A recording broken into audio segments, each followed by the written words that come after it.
Hi అండి, అందరికీ నమస్తే. Welcome back to our channel. ఈరోజు వీడియోలో నోట్లో వేసుకుంటే కరిగిపోయే రవ్వ కేసరిని చాలా ఈజీగా తక్కువ టైంలో ఎలా ప్రిపేర్ చేసుకోవాలో చూపించబోతున్నాను.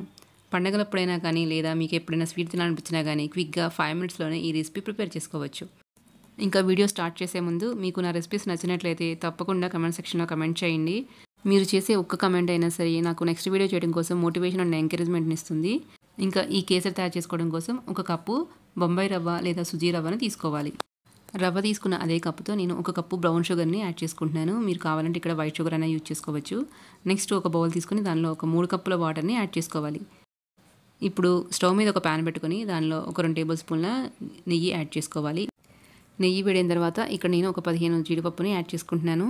ఇక్కడ మీకు నచ్చిన డ్రై ఫ్రూట్స్ని యాడ్ చేసుకోవచ్చు. జీడిపప్పుని ఫ్రై చేసుకున్న తర్వాత వీటిని వేరొక బౌల్లోకి ట్రాన్స్ఫర్ చేసుకోవాలి.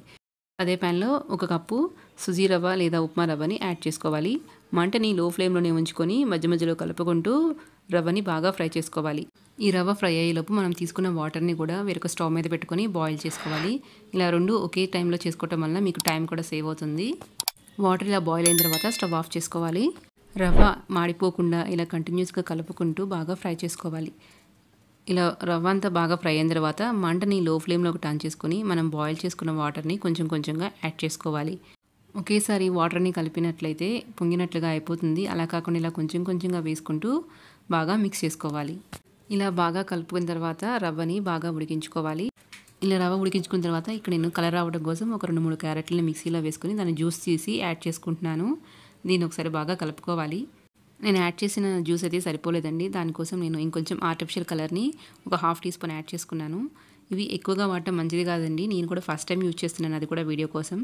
రెగ్యులర్గా నేను ఇంట్లో చేసేటప్పుడు ఎప్పుడు కలర్స్ యూజ్ చేయను. ఇప్పుడు ఒకసారి బాగా మిక్స్ చేసుకోవాలి.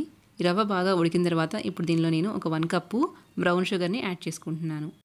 మీరు బ్రౌన్ షుగర్ ప్లేస్లో వైట్ షుగర్ కానీ బెల్లం కానీ యాడ్ చేసుకోవచ్చు.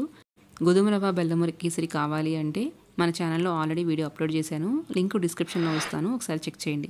షుగర్ వేసుకున్న తర్వాత రవ్వ ఇంకొంచెం పల్చగా అవుతుందండి. నెక్స్ట్ దీనిలోనే ఒక 1/2 టీ స్పూన్ యాలకుల పొడి కూడా వేసుకొని ఒకసారి మిక్స్ చేసుకోవాలి. థిక్ కన్సిస్టెన్సీ వచ్చేంత వరకు కుక్ చేసుకోవాలి. ఇలా థిక్ కన్సిస్టెన్సీ వచ్చిన తర్వాత దీనిలో ఒక టేబుల్ స్పూన్ నెయ్యి యాడ్ చేసుకుంటున్నాను. ఇప్పుడు ఒకసారి బాగా మిక్స్ చేసుకోవాలి. నెయ్యి అంతా అబ్జర్వ్ అయిపోయిన తర్వాత మళ్ళీ ఇంకొక టేబుల్ స్పూన్ నెయ్యి యాడ్ చేసుకొని మిక్స్ చేసుకోవాలి. ఇలా ఒక 1/4 కప్పు నెయ్యి వరకు యాడ్ చేసుకోవచ్చు. నెయ్యి క్వాంటిటీ అనేది మీ ఇష్టం అండి. మీకు ఎక్కువ కావాలంటే ఎక్కువ యాడ్ చేసుకోండి, లేదా కొంచెం తక్కువైనా యాడ్ చేసుకోవచ్చు. ఇలా కొంచెం దగ్గర పడిన తర్వాత దీనిలో మనం ఫ్రై చేసి పెట్టుకున్న జీడిపప్పు కూడా వేసుకొని ఒకసారి మిక్స్ చేసుకొని స్టవ్ ఆఫ్ చేసుకోవాలి. ఈ కేసరి చల్లారితే ఇంకొంచెం గట్టిగా అవుతుందండి. అందువల్ల కొంచెం పలచగా ఉన్నప్పుడే మీరు స్టవ్ ఆఫ్ చేసుకొని వేరొక బౌల్లోకి ట్రాన్స్ఫర్ చేసుకోవాలి. అంతేనండి, ఎంతో టేస్టీగా నోట్లో వెనలా కరిగిపోయే రవ్వ కేసరి రెడీ అయిపోయింది. ఈ కేసరి మీకు స్వీట్ తినాలనిపించినప్పుడైనా లేదా ప్రసాదాలుగా అయినా కానీ తక్కువ టైంలో ఈజీగా ప్రిపేర్ చేసుకోవచ్చు. మీకు నా వీడియో నచ్చిందా అయితే తప్పకుండా లైక్ చేయండి, అలాగే కమెంట్ చేయండి. మీకు ఇలాంటి రెసిపీ అప్డేట్స్ నోటిఫికేషన్ రావాలంటే మన ఛానల్ని సబ్స్క్రైబ్ చేసుకోండి. అలాగే మీ ఫ్రెండ్స్తో కూడా షేర్ చేయండి. Thank you for watching.